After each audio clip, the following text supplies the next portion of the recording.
Michael जॅक्सनला 150 वर्ष जगायचं होतं. कोणाशी हात मिळवायचा तर तो आधी हातात मोजे घालत असे.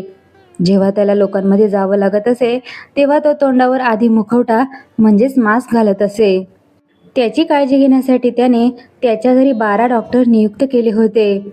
हे डॉक्टर त्याच्या केसांपासून ते अगदी पायाच्या नखापर्यंत सगळ्या अवयवांची रोज तपासणी करत असत. त्याचे जेवण खाणं प्रयोगशाळेत तपासल्यानंतरच त्याला खायला घातले जायचे. त्याच्याकडून व्यायाम करून घेण्यासाठी 15 लोक तैनात असायचे. मायकल जॅक्सन गोरा नव्हता. त्याने 1987 मध्ये प्लॅस्टिक सर्जरी करून घेत आपली त्वचा गोरी केली होती. गोरा झाल्यावर त्याने आपले काळे आईवडील, काळे मित्र यांना सोडलं आणि गोऱ्या आईवडिलांना भाड्याने घेतलं. मित्र जवळ केले तेही त्यांचा गोरा रंग बघूनच. लग्न केलं तेही गोऱ्या मुलींसोबतच.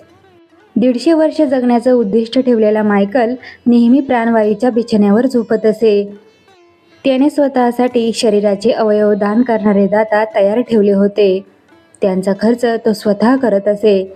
म्हणजे गरज पडल्यास मूत्रपिंड, फुफ्फुस, डोळे किंवा इतर कुठलेही अवयव हे दाता येऊन त्याला देऊ शकतील. त्याला वाटायचं की तो पैसा आणि आपला प्रभाव यामुळे मृत्यूलाही चकवा देईल, पण हे शक्य झालं नाही. आणि 25 जून 2009 या दिवशी त्याची हृदयगती बंद पडू लागली. त्यावेळी त्याच्या घरी 12 डॉक्टर होते, पण कोणीही परिस्थिती सावरू शकलं नाही. हे बघता शहरातील सगळे डॉक्टर त्याच्या घरी जमा झाले. या सगळ्यांनी प्रयत्न केले, पण कोणीही त्याला वाचवू शकलं नाही. त्याने 25 वर्ष डॉक्टरांना विचारल्याशिवाय कधीही काहीही खाल्लं नाही.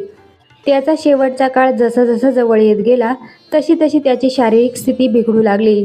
ज्याला 150 वर्ष जगायचं होतं, पण त्याची 50शीतच शारीरिक अधोगतीकडे वाटचाल सुरू झाली. आयुर्मान वाढावं म्हणून त्याने जी काही सोय केली होती त्याचा काहीही उपयोग झाला नाही. जेव्हा त्याच्या शवाचं विच्छेदन करण्यात आलं तेव्हा डॉक्टर म्हणाले की त्याचं शरीर म्हणजे फक्त हाडांचा सापळा झाला होता. तो टकला होता. त्याच्या बरगड्या, खांदा यांची हाडं तुटलेली होती. त्याच्या शरीरावर असंख्य सुई टोचल्याचे निशाण होते. प्लॅस्टिक सर्जरी केल्याने त्याला जो त्रास व्हायचा त्यावर उपाय म्हणून त्याला रोजच्या रोज अँटीबायोटिकची अनेक इंजेक्शन घ्यावी लागत असे. मायकल जॅक्सनची अंत्ययात्रा 250 कोटी लोकांनी थेट प्रक्षेपणात पाहिली. ही आत्तापर्यंतची थेट प्रक्षेपणात सर्वात जास्त पाहिली गेलेली घटना आहे. मायकल जॅक्सन याच्या मृत्यूच्या दिवशी म्हणजे 25 जून 2009 या दिवशी दुपारी 3:15 वाजता विकिपीडिया, ट्विटर आणि AOLचं इन्स्टंट मेसेंजर हे सगळं क्रॅश झालं होतं. याच्या मृत्यूची बातमी येताच 8 लाख लोकांनी गुगलमध्ये मायकल जॅक्सन म्हणून शोधाशोध केली आणि ही शोध मोहीम फारच सुरू झाल्याने गुगलवर सगळ्यात मोठा ट्रॅफिक जॅम झाला आणि मग गुगलही क्रॅश झालं. त्यावेळी 2.5 तास गुगल बंद राहिलं.